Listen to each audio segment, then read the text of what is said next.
जय जगन्नाथ। ओडिशार सबू भाइयों भौणी मानको मोर नमस्कार एवं जुहार।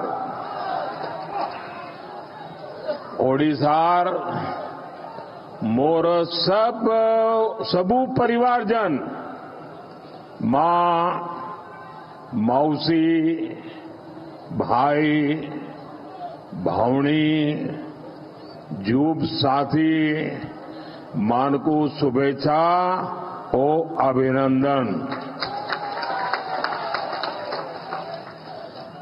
5 दिन पहले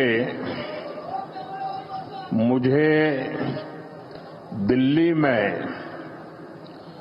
उड़ीसा पर्व इस शानदार समारोह में शामिल होने का अवसर मिला था और बहुत बढ़िया मसाले वाली चाय भी पी थी।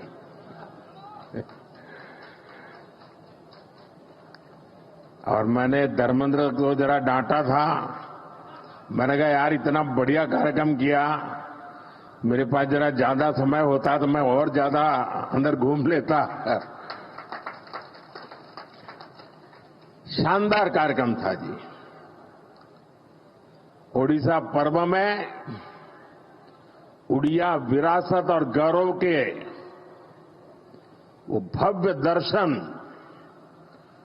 उड़ीसा के लोगों का स्नेह और अपनापन, वो मेरे लिए बहुत ही यादगार पल है। आज मुझे बाबा लिंगराज की पावन धरती पर आने का सौभाग्य मिला है।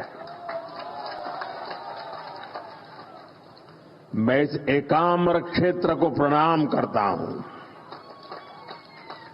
मैं महाप्रभु जगन्नाथ के चरणों में प्रणाम करता हूं। साथियों, यहां एयरपोर्ट पर ही इतनी संख्या में आपका आना, उड़ीसा के लोगों का आना, और मुझे तो इसका एंड दिखता ही नहीं है, लोग ही दिखते हैं।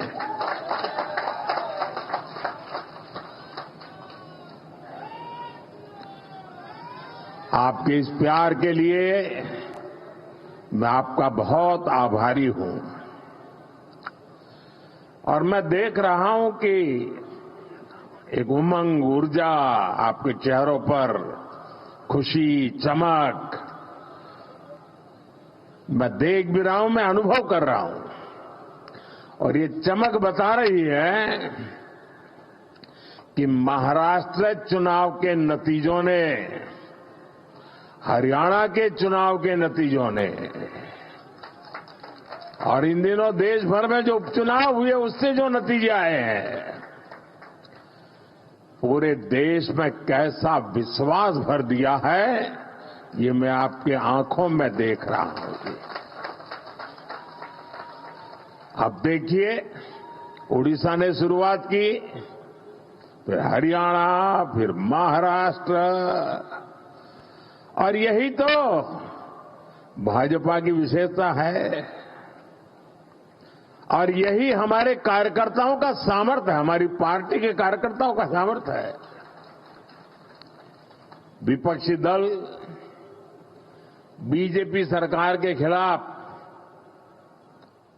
सुबह शाम अपप्रचार करते रहते हैं, लेकिन जनता बीजेपी सरकार के कामों को देखकर उन्हें आशीर्वाद देने खुद मैदान में दौड़ पड़ती है।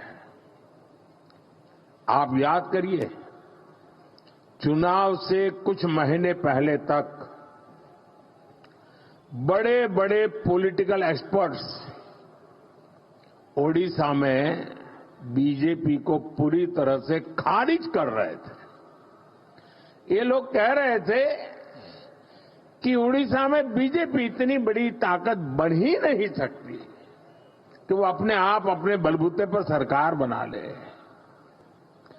लेकिन जब परिणाम आए तो ये सारे के सारे अपने आप को बड़ा तीसमार का मानते थे।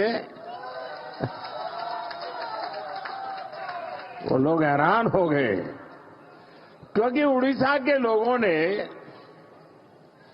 भाजपा की केंद्र सरकार के कामों को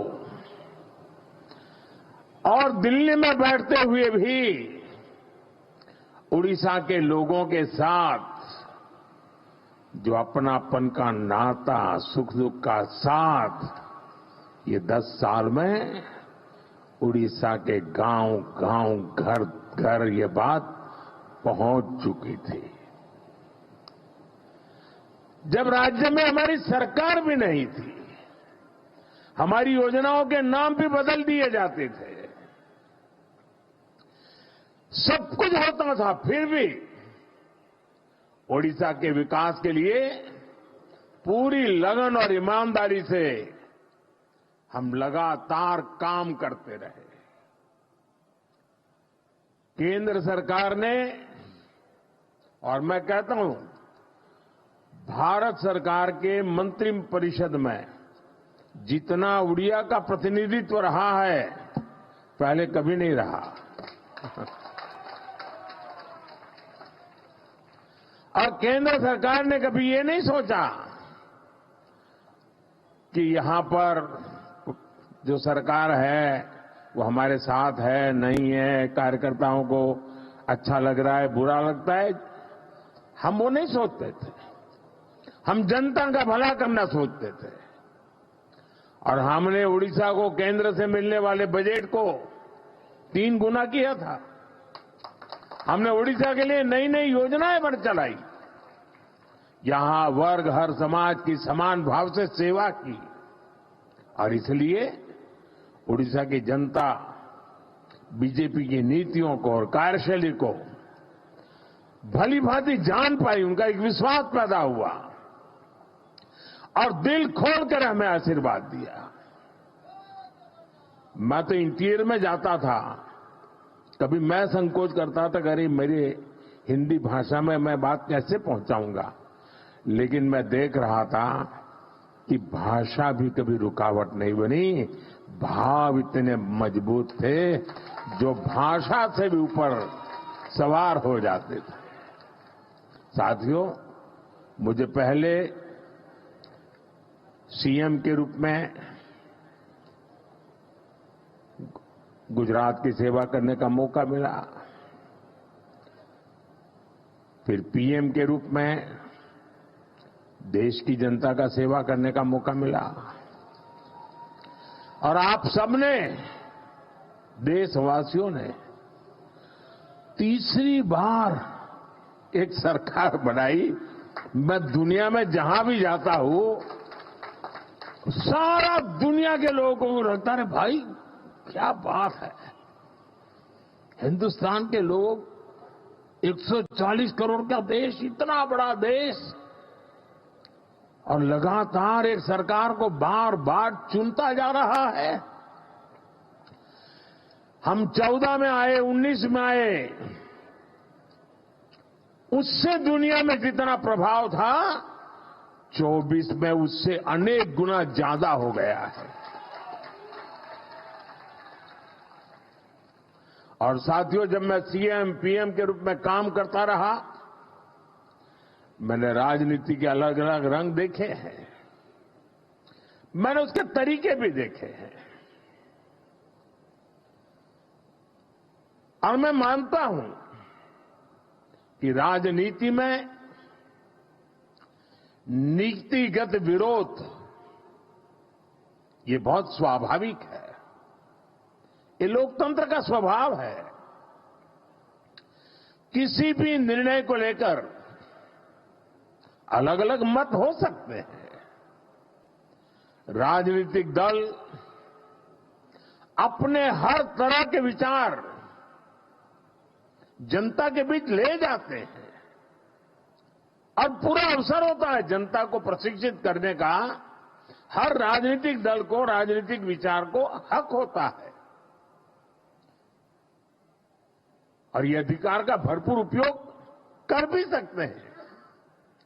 राजनीतिक दल अपनी बात जनता के बीच पहुंचाने के लिए, जनता को जागरूक करने के लिए आंदोलन भी करते रहते हैं। लोकतंत्र की, संविधान की मर्यादाओं में रह करके अपने विचार को प्रकट भी करते हैं। और आंदोलन पहले भी होते थे, आंदोलन आज भी होते हैं। लेकिन पिछले कुछ समय से एक बहुत बड़ा बदलाव आप सभी महसूस कर रहे होंगे। भारत की संविधान की भावनाओं के उसे कुचल दिया जाता है। लोकतंत्र की सारी मान मर्यादाओं को